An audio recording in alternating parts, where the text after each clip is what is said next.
FW15C のパート6です。プロストの幸運と本当の引退理由。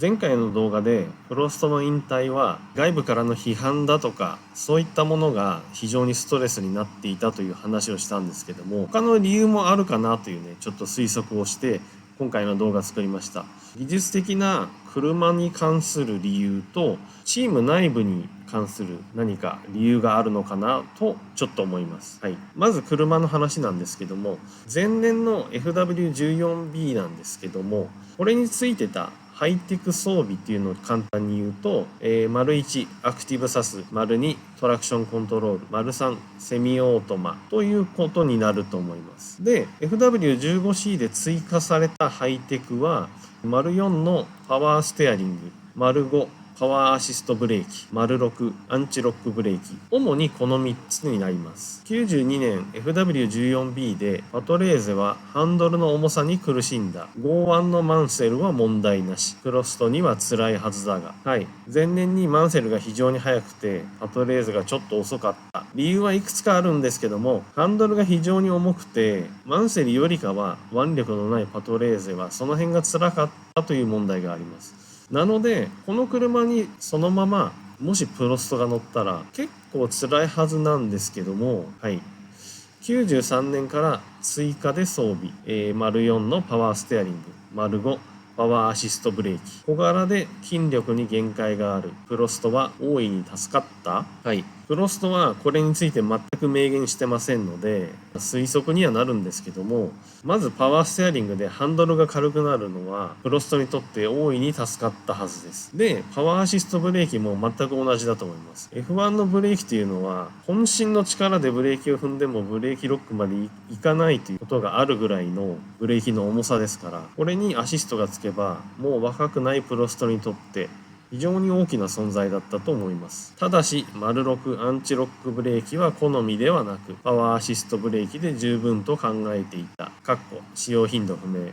アンチロックブレーキは好みではないらしくて、パワーアシストブレーキで十分というふうに考えていたそうです。ただ、アンチロックブレーキをシーズン途中からレース中も使ったのかとか、そういう細かい情報はね書いてありませんでした。おそらく熟成が進んでからは使ったんだと思います。ハイテクにも支えられ4度目のチャンピオン獲得、翌年もウィリアムズに残れたはずだが引退を表明。実は技術的な理由も大きいのでは。ハイテクに支えられて無事に4度目のチャンピオンを取りました。プロストは自分が引退と言い出さなければ翌年も走れたはずです。だけど引退を表明しました。最初に言った通り外的な要因があるとはいえ、ただプロストは車のことを全く語ってくれないのでわからないんですけども、技術的な理由もやはりあるのではないかなと思います。 FW15C シャーシのシビアな特性を訴えていたプロスト、翌年アクティブサス禁止となれば、これは本人語ってました。 FW15C はちょっとシャーシにシビアな部分があると、決して完璧ではない。ここからアクティブサスを取ってしまったらどうなるのかなと、推測はつきますよね。パッシブサスではシャーシ特性がさらにシビアになると予測。実際に暫定の FW15D、FW16 にセナもヒルも手を焼いた。アクティブサスがついていてもシビアな面があるわけなので、これがパッシブサスに戻ったらもっとシビアになるだろうと推測できますよね。で実際にこの暫定版の FW15D、FW16 は空力とサスペンションのバランスに非常に問題を抱えていて、セナもヒルも手こずりました。プロストはここを事前に予測していたんじゃないかなと思います。気になるベルナルディドの発言も、彼とフランクやチーム全体との関係はすでに悪化していた。アランは自分の価値を認めてもらいたいタイプのドライバーで、ウィリアムズでの扱いはそうではなかった。まずベルナルディドさんはフランスのルノーエンジンの人間でフランス人ですから、プロストのことをわざわざ悪く言うことはないという前提でこれを見てもらいたいです。チームとの関係は悪化していた。他の関係者は全くそんなこと言ってないですよね。でプロスト自身も言ってないですね。でもデュドさんから見たらそういった側面があったっていうのは、間違いないと思います。といったことを総合して考えると、あくまで技術者主導のチーム体制、この環境でシビアなマシンを育て、ドライビングを再びパッシブに適合させる苦労、とてもできないと判断したのでは。はい。ウィリアムズチームは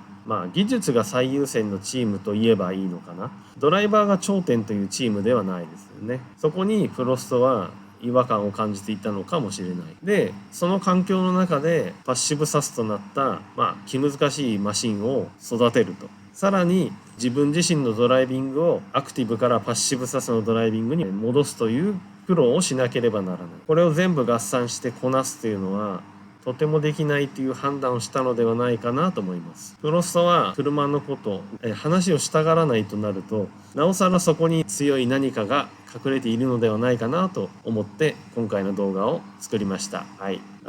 いつもコメント高評価本当にありがとうございます。チャンネル登録者も増えてきて